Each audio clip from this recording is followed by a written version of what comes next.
Vous venez de cliquer sur cette vidéo parce que vous sentez que quelque chose en vous échappe à tout contrôle. Cette force sauvage qui vous pousse à prendre des décisions que vous regrettez par la suite.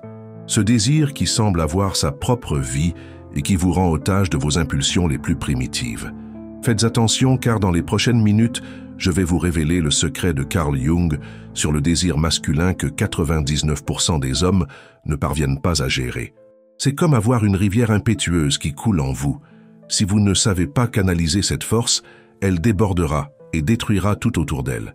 Mais si vous apprenez à diriger ce pouvoir, vous aurez assez d'énergie pour éclairer une ville entière. Connaissez-vous cette sensation d'être à une fête et de ressentir cette impulsion irrésistible de vous connecter avec quelqu'un? Vous voulez agir, mais vous restez paralysé. Ou pire encore, vous agissez de manière impulsive et passez ensuite des jours à le regretter. C'est exactement de cela dont nous parlons.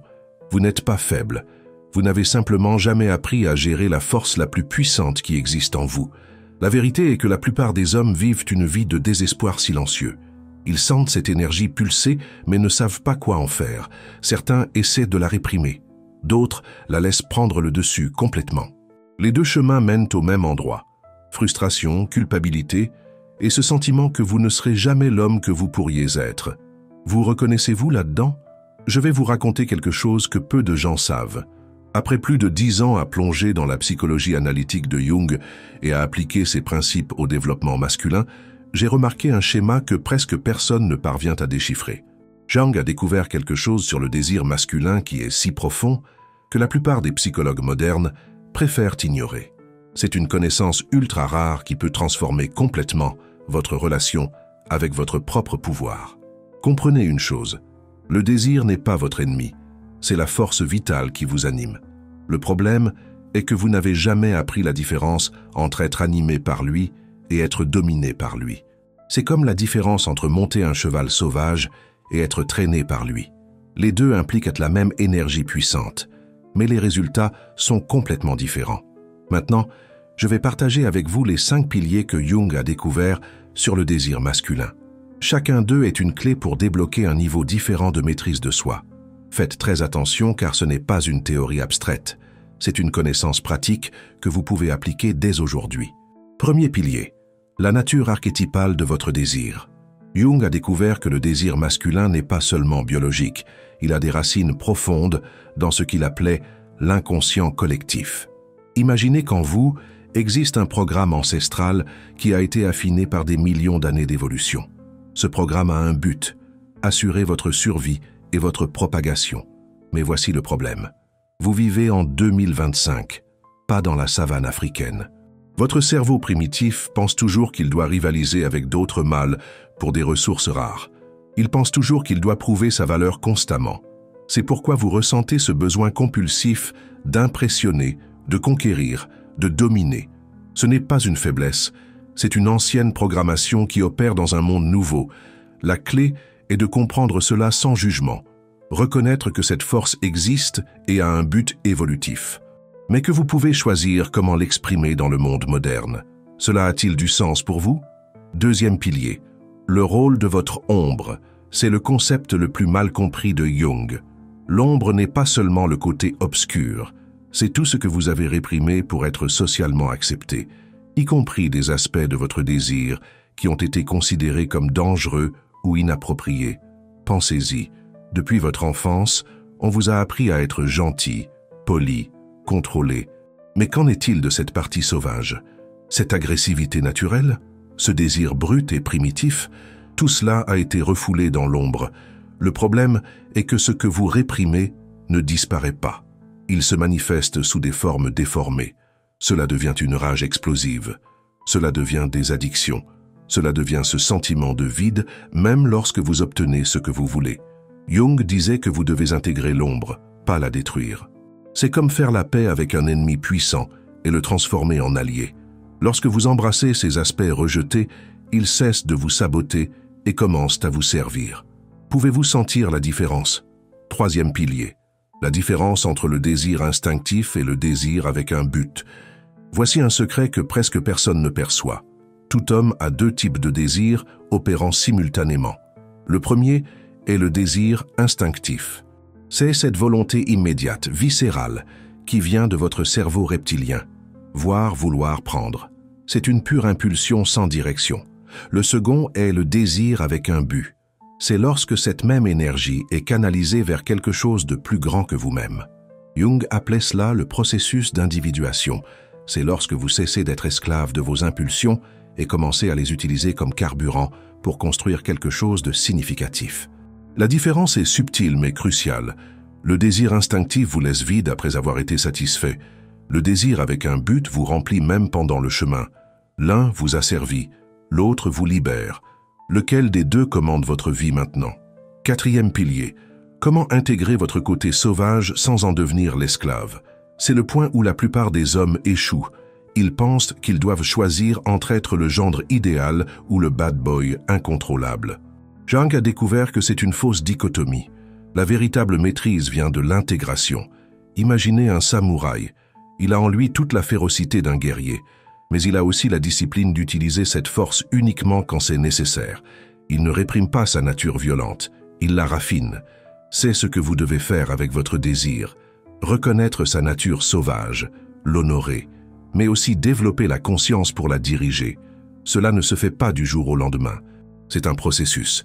Mais chaque fois que vous choisissez consciemment comment exprimer votre désir, vous êtes un pas plus proche de la maîtrise. Cela commence-t-il à avoir du sens?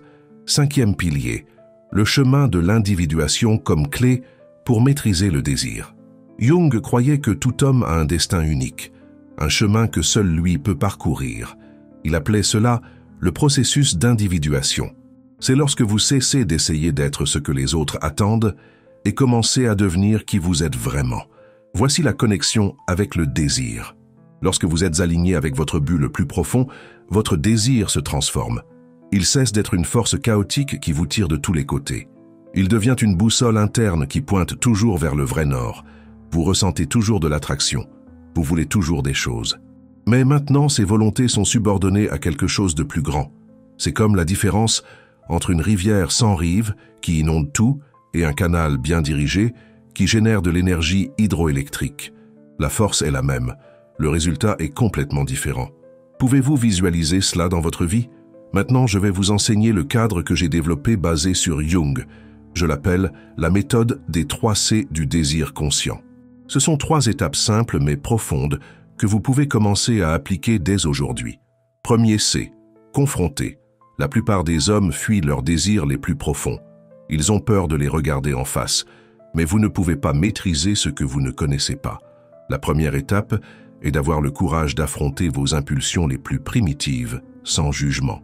Il ne s'agit pas d'agir en fonction d'elles, il s'agit de reconnaître qu'elles existent. Lorsque vous cessez de prétendre que vous ne ressentez pas certaines choses, vous retrouvez le pouvoir sur elles. C'est comme allumer la lumière dans une pièce sombre. Les monstres qui semblaient effrayants ne sont que des ombres. Avez-vous le courage pour cela? Deuxième C, comprendre. Après avoir confronté, vous devez enquêter. D'où vient ce désir? Quelle est sa fonction évolutive? Qu'essaie-t-il de vous dire? Jung disait que toute impulsion a une sagesse derrière elle, même les plus destructrices. Lorsque vous comprenez le message, vous pouvez répondre aux besoins de manière consciente. Par exemple, cette envie compulsive d'impressionner les femmes. Au fond, il s'agit de validation, de prouver votre valeur. Mais vous pouvez l'obtenir de manière beaucoup plus saine et authentique. Cela a-t-il du sens? Troisième C, canaliser. C'est là que la magie opère. Après avoir confronté et compris, vous pouvez diriger cette énergie où vous voulez. C'est comme prendre un jet d'eau incontrôlé et le diriger pour éteindre un incendie. La force reste la même, mais maintenant, elle sert un but. Vos désirs peuvent être le carburant pour construire le corps que vous voulez, l'entreprise dont vous rêvez, les relations qui vous épanouissent. Tout dépend de la façon dont vous canalisez cette énergie. Êtes-vous prêt à prendre ce contrôle? Je sais ce que vous pourriez penser maintenant. Tout cela semble très complexe. Jung, archétype, individuation. Comment cela s'applique-t-il à ma vie réelle? Laissez-moi vous dire une chose. La complexité n'est qu'en surface. Au fond, il s'agit de quelque chose de très simple. Se connaître soi-même, accepter sa nature et utiliser sa force de manière consciente. Il ne s'agit pas de devenir un moine ou de réprimer qui vous êtes. Il s'agit de devenir la meilleure version possible de vous-même, cette version qui utilise le désir comme carburant et non comme une chaîne. Cette version qui attire naturellement, parce qu'elle est alignée avec son but. Cette version que vous savez pouvoir être, mais que vous n'avez pas encore réussi à manifester complètement. Pensez à toutes les fois où vous avez agi par impulsion et l'avez regretté par la suite. Toutes les opportunités manquées par peur ou insécurité. Toutes les relations que vous avez sabotées parce que vous ne compreniez pas vos propres motivations. Imaginez maintenant à quel point ce serait différent si vous aviez cette clarté, si vous pouviez utiliser toute cette énergie de manière dirigée. Rappelez-vous ce que j'ai dit au début. Votre désir est comme une rivière impétueuse. La question n'est pas de savoir s'il existe ou non. Il est là, coulant constamment. La seule question qui importe est celle-ci. Allez-vous le laisser vous emporter ou allez-vous apprendre à naviguer? Cette connaissance que j'ai partagée avec vous aujourd'hui est rare.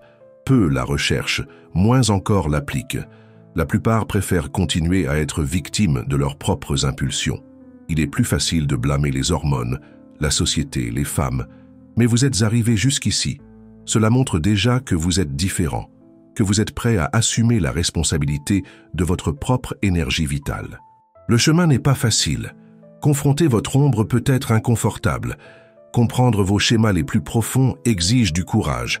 Canaliser consciemment votre désir requiert une discipline quotidienne. Mais de l'autre côté se trouve la liberté, la sensation d'être aux commandes de votre propre vie, d'utiliser votre masculinité comme une force créative, non destructive. Maintenant, c'est à vous. Vous pouvez fermer cette vidéo et continuer de la même manière, en étant ballotté de tous les côtés par vos impulsions, ou vous pouvez commencer dès aujourd'hui le chemin de l'intégration, appliquer la méthode des 3 C, confronter ce que vous avez évité, comprendre vos véritables motivations, canaliser cette force pour construire la vie que vous voulez vraiment. Le choix vous appartient, mais rappelez-vous, la rivière continue de couler, avec ou sans votre participation consciente. La seule différence est de savoir si vous serez le capitaine du bateau ou juste un débris emporté par le courant. Si cette vidéo vous a ouvert les yeux sur quelque chose que vous ressentiez déjà, mais ne pouviez nommer, faites-le maintenant avant d'oublier. Aimez et abonnez-vous à la chaîne, car ce n'est que le début. Il y a beaucoup plus de connaissances transformatrices qui vous attendent. Des connaissances que peu partagent et moins encore comprennent. Votre désir n'est pas votre ennemi. Il ne l'a jamais été. C'est la force la plus puissante que vous ayez. La question est de savoir si vous allez continuer à en avoir peur ou si vous allez enfin apprendre à chevaucher ce pouvoir. La rivière coule, l'énergie pulse. Et maintenant, vous avez la carte pour naviguer. Le voyage commence par un seul pas. Quel sera le vôtre ?